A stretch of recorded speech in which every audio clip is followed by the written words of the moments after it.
On my 21st birthday, I went out with four of my good friends to celebrate after work. We went to a bar and got stupid drunk. Even though we were wild back then, we still had a designated driver who was one of our friends because that was his turn. Back then, we didn't have Uber.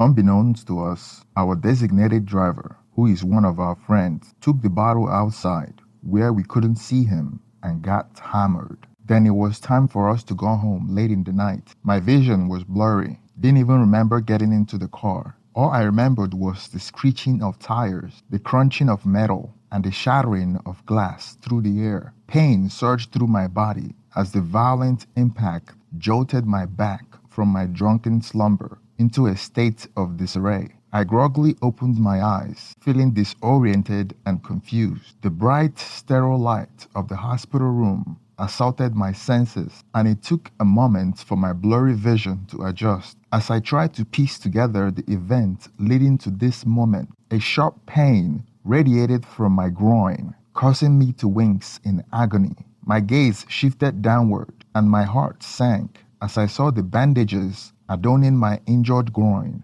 broken ribs, and right hand. The pain intensified with each passing second, making me acutely aware of the severity of my injury. A wave of nausea washed over me as I considered the consequences of my actions. The doctor entered the room, his face a mix of concern and professional detachment. He told me that all my friends, except for one, have passed. The one that was still alive is on life support. He said that I would fully recover. However, the trauma I have suffered may have caused severe damage to the testicular tissue, leading to a condition known as cicatrix or non-obstructive azoospermia. He said it might impact or disrupt the delicate process of spermatogenesis, hindering the production of sperm. As I lay in the hospital bed, the weight of survival guilt settled heavily upon me. How had I been spared? Why my friends perish? It felt like a cruel twist of fate, an undeserved reprieve that left me haunted by their absence. Each face flashed before my eyes, forever etched into my memory. Their laughter, their dreams, and their potential snuffed out in an instant. The loss was immeasurable, and the grief engulfed me like a suffocating blanket. I mourned the untimely death of my friends, grappling with the injustice of their lives cut short. Surviving felt like a double-edged sword,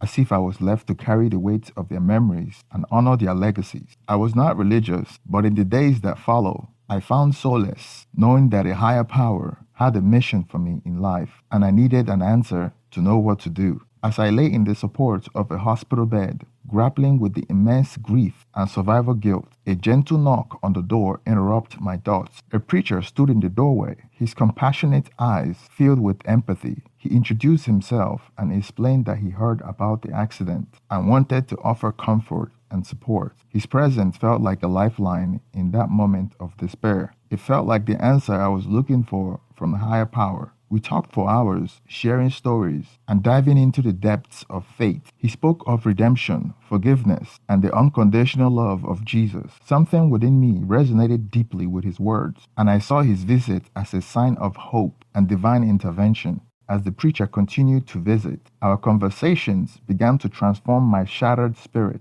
I began to see the possibility of finding solace and purpose through faith. The teachings of Christ offer me a path of healing and redemption. I started to understand that even in the face of tragedy, there could be a greater plan at work. Motivated by this newfound faith, I made the life-altering decision to repent and give my life to Christ. I sought forgiveness for my past actions and resolved to live in life guided by love, compassion, and service to others. The weight of guilt gradually lifted, replaced by a sense of peace and purpose. In the years that followed, my commitment to my faith deepened. I enrolled in Bible school, immersing myself in the teachings and principles of Christianity. The journey was transformative as I studied the scriptures, learned from my wise theologians, and honed my skills as a spiritual leader. Upon completing my studies, I embraced my calling and became a pastor. I felt a profound sense of fulfillment and joy as I stood before congregations, delivering sermons and sharing the transformative power of faith. Guided by my own experience of pain and loss, I sought to offer solace and support to those who were navigating their own trials and tribulations. As years passed in my role as a pastor, I encountered a remarkable woman who would forever change my life. She was a beautiful and charismatic individual with a magnetic presence that drew people towards her. Although her way of dressing was unconventional, characterized by tight dresses and seductive outfits, I didn't judge her because her genuine love and compassion for others shone through. She was kind to people and involved in multiple paid charity events. She was traveling often, made more money than me from those charity events she travels to. I spoke to her about my accident and how it brought me closer to God. But I never shared to her that I may not be able to have kids. The reason why I didn't tell her was because I believed God would heal me, and I had faith in God. As we spent more time together, an undeniable connection formed between us. We shared our dreams, our hopes, and our deep love for God. In each other, we found understanding and support, a partnership that felt like a divine gift. Over time, our friendship blossomed into a profound love, and we made the decision to move in together and get married. 2 years into our marriage, a miracle occurred that reaffirmed our faith and deepened our bond.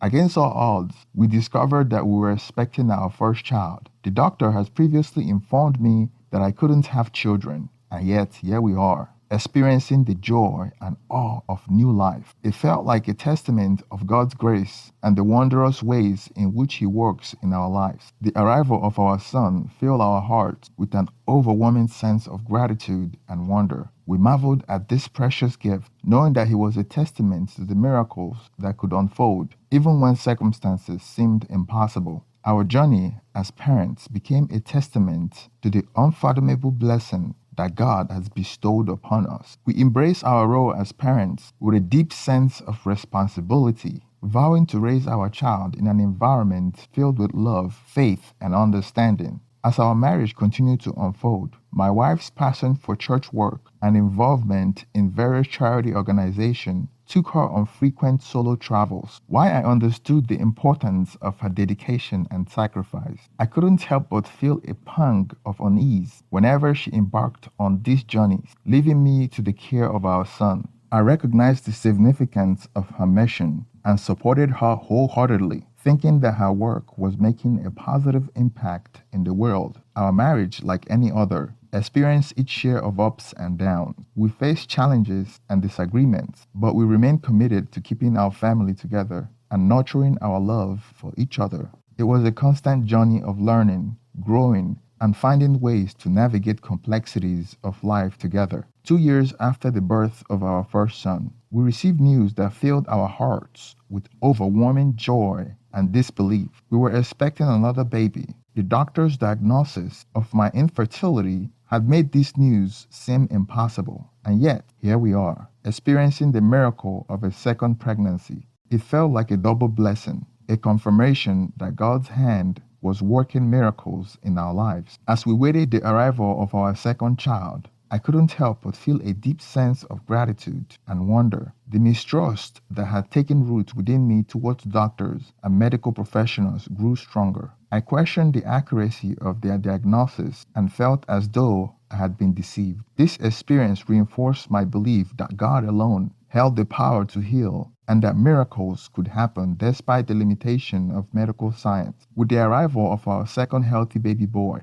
my faith in God's divine intervention was further solidified. The joy and the awe that accompanied his birth were indescribable. It felt as though God has bestowed upon us an abundance of blessing, shattering the doubts and fears that had lingered within me. From that point forward, my faith became intertwined with the miracles I had witnessed. I sought solace and guidance in my relationship with God, knowing that He had orchestrated the seemingly impossible. I recognized that while medical professionals may play a vital role in healthcare, there were mysteries beyond their comprehension that only the divine could unlock. As I held my 2 healthy sons in my arm, My heart overflowed with gratitude and a renewed sense of purpose. I was determined to raise them in a deep understanding of faith and the belief in the extraordinary power of God's love. They were living proof that miracles could happen, and I wanted them to grow up knowing that God's healing touch transcends the limitation of human knowledge. Then one day, a persistent pain in my abdomen and groin started, but I ignored it, thinking that it would go away. After days, it became so intense and I couldn't ignore it any longer. Reluctantly, I decided to seek medical help, despite my initial belief that God would heal me, choosing a different doctor from the one who had treated me after the accident. I hoped for a fresh perspective. During the examination, the doctor discovered that the injury from the accident had flared up, requiring additional surgery. It was a blow to my faith, but I understood that sometime medical intervention was necessary for healing. The doctor's words weighed heavily on me, and as he explained the severity of the situation and the need for immediate action. Additionally, to further understand the extent of the damage, the doctor recommended a testicular biopsy. The results revealed a devastating truth. There were no viable spermatozoa found. I was stunned by this revelation, especially considering I had confidently shared with the doctor that I had 2 children. He expressed disbelief, unable to reconcile the test results with my claim. Driven by my unwavering faith, I fervently preached to the doctor about the power of healing through God. I tried to explain that miracles and divine intervention can surpass medical explanation. However, the doctor remained skeptical, urging me to provide evidence that would substantiate my claim. He proposed a DNA test for my 2 sons, an opportunity to prove that they were indeed my biological children. I agreed, driven by a mix of curiosity and a desire to reaffirm my faith. I chose not to inform my wife about the DNA test as she was away on her travels at the time. With my 2 sons by my side, we visited the doctor's office to undergo the testing. Days passed with an air of suspense lingering in my heart. When the results finally arrived, I was taken aback by the shocking truth that revealed. The DNA test showed that my sons were not biologically related to me. Moreover, the results indicate that they share the same father, but it wasn't me. Confusion, disbelief, and headache consumed my thoughts. It was an earth-shattering revelation that shattered the foundation of my belief. I couldn't fathom how this could be possible, but the scientific evidence before me left no room for doubt. The test result demanded that I confront a painful reality. In an attempt to find clarity and validation, I sought a second opinion to confirm the DNA result. However, the outcome remained consistent, further cementing the truth that I was not the biological father of my 2 sons. It was a profound betrayal of the trust and love I had invested in my family. Overwhelmed with emotions, I grappled with the weight of this revelation. Questions raced through my mind, questioning the nature of the bonds I have formed and the future of my family. The pain of the situation was indescribable, and I knew that moving forward would require immense strength and resilience. I wanted to confront my wife with this extraordinary proof of her infidelity, but something within me wanted to find out who she had been cheating on me with. I had my suspicion of who it was, but I wasn't even close. I felt a growing sense of unease with suspicion as my wife's travel became more frequent. Deep down, I knew something was amiss, but I needed concrete proof before confronting her. With a heavy heart, I made the difficult decision to hire a private investigator, understanding that the truth, whatever it may be, need to come to light. The cost of the private investigator was significant, but I believe it was worth it in order to uncover the truth. Days turned into weeks as I anxiously awaited the results of his investigation. During those weeks, I had to act like business as usual around my wife, as not to compromise the investigation. When the day finally came, the investigator presented me with a series of photographs, undeniable evidence of my wife's double life. Each picture felt like a blow in my heart. There she was, preaching against infidelity in church, while behind my back, she spent most of the time with her ex-boyfriend during her travels. The weight of her betrayal was crushing, and I struggled to comprehend how someone I loved and trusted could engage in such deceitful behavior. Armed with irrefutable proof, I confronted my wife, my voice trembling with a mixture of anger, sadness, and disbelief. She couldn't deny it. Her guilt written all over her face. She pleaded for forgiveness, promising that it was a mistake, that she still loved me and our children.